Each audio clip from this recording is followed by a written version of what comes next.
just like the Patriots. Not done.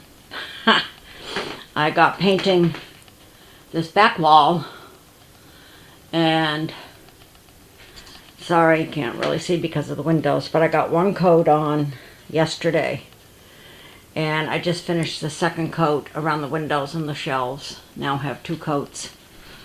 Also did this door, which looks fantastic.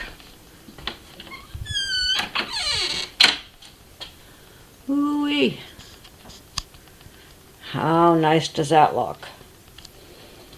Amazing what a coat of paint can do to cover up imperfections. I just did this edge, so I don't want to close it. But, say, just got the second coat on the windows, so that this afternoon, hopefully I can get the second coat on this wall and be done for a while. Start focusing on packing up the camper for heading south. So that door will wait till we come back.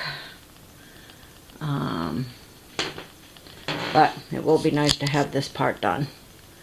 So here we go.